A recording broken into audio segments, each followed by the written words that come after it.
Всем привет и добро пожаловать обратно на мой канал. Мы начинаем серию выпусков про Невский проспект и все, что его окружает. Сегодня мы посетим дом компании «Зингер» и Казанский собор и прогуляемся по красивым и модным улочкам Большая и Малая Конюшенная. Давайте начнем прогулку с одного из самых узнаваемых зданий на Невском проспекте. Это дом компании «Зингер». А сегодня это дом книги. Его построили в 1904 году. Кроме компании «Зингер», здесь в разные годы располагались швейные мастерские, издательства и американское консульство. А домом книги он является с 1919 года. Это был главный книжный магазин страны. Он занимает сейчас 2 этажа, а на верхних этажах находится офис социальной сети ВКонтакте.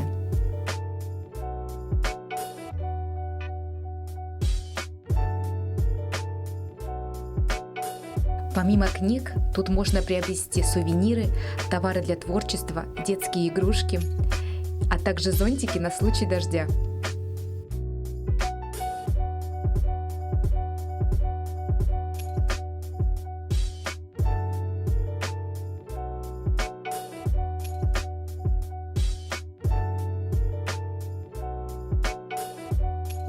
А на 2-м этаже расположилось кафе «Зингер». Ему уже больше 10 лет. Здесь можно перекусить и выпить чашечку кофе, наслаждаясь великолепным видом на Казанский собор и Невский проспект. Желающих посетить кафе всегда много, поэтому иногда придется подождать свободный столик.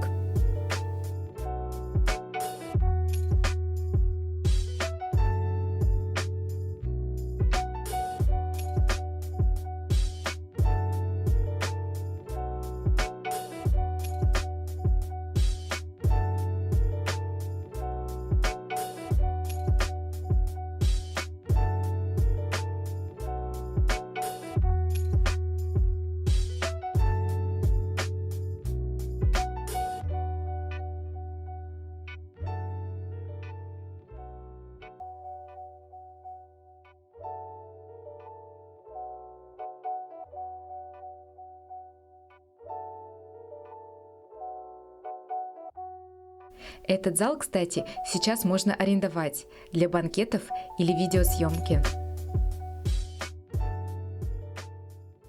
А после кафе я предлагаю прогуляться к Казанскому собору. Это главный храм Петербурга. Он был построен в 1811 году. Император Павел I хотел, чтобы здание напоминало собор Святого Петра в Риме.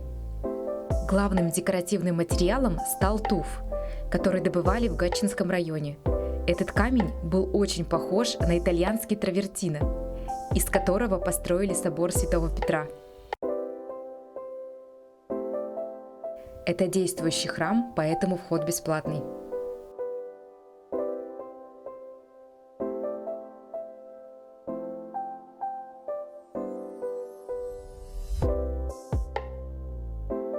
В этом храме находится главная святыня – икона Казанской Божией Матери. Также в Казанском соборе похоронен великий полководец Михаил Кутузов.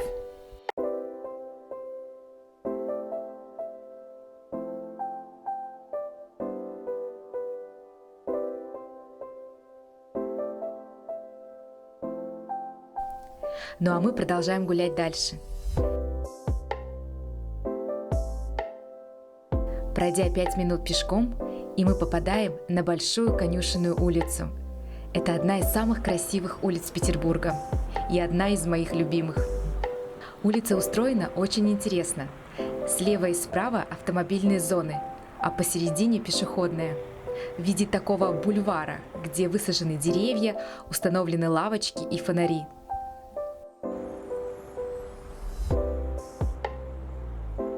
А как вам такой яркий пешеходный переход? Правда красиво? Он ведет к театру эстрады имени Аркадия Райкина. Здесь выступают Вячеслав Манучаров, Андрей Федорцов, Андрей Носков и многие другие известные артисты. А художественным руководителем является Юрий Гальцев.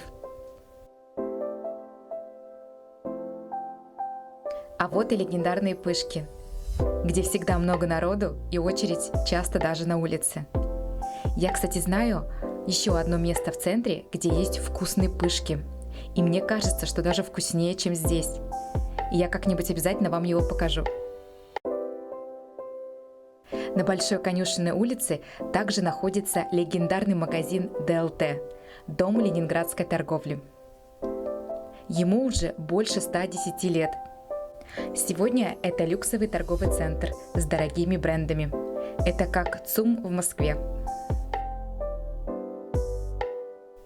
Вот такие скульптуры установлены по всему бульвару.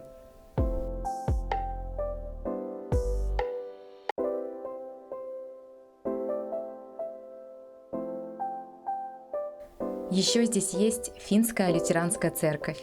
Давайте заглянем.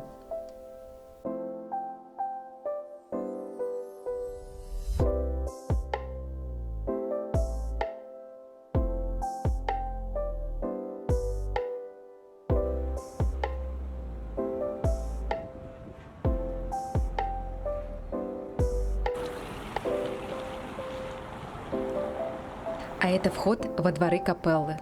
И мы там, кстати, уже гуляли. Через них вы попадете на реку Мойку. А в доме номер 7 есть тихий и уютный двор-колодец, где находится обычный детский сад городской.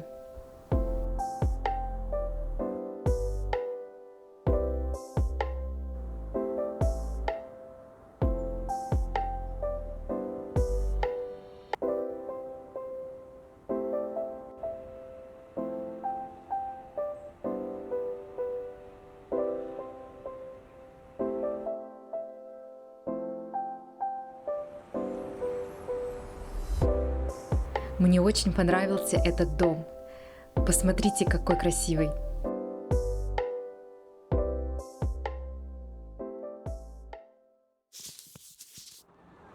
А теперь давайте заглянем на соседнюю Малую Конюшенную улицу. Это пешеходная улица и совсем маленькая.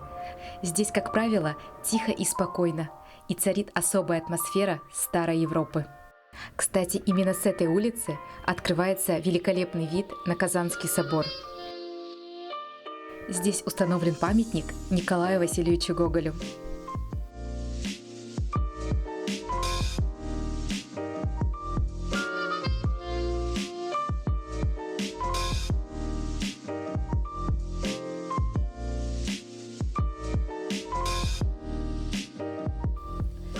А этот красивый объект – метеостанция начала 20 века. Она была поставлена для того, чтобы горожане могли наблюдать за прогнозом погоды. Малая Конюшенная – такая же дорогая улица, как и Большая Конюшенная. Вот, например, в этом доме на 6-м этаже продается 4-комнатная квартира за 65 миллионов рублей.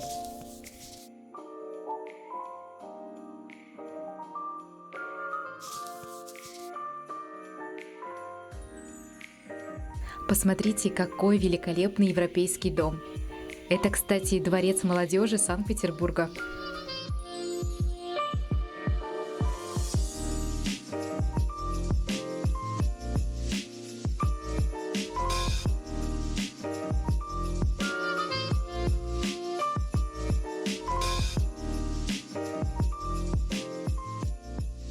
А это шведская церковь Святой Екатерины. Ну просто какой-то шедевр.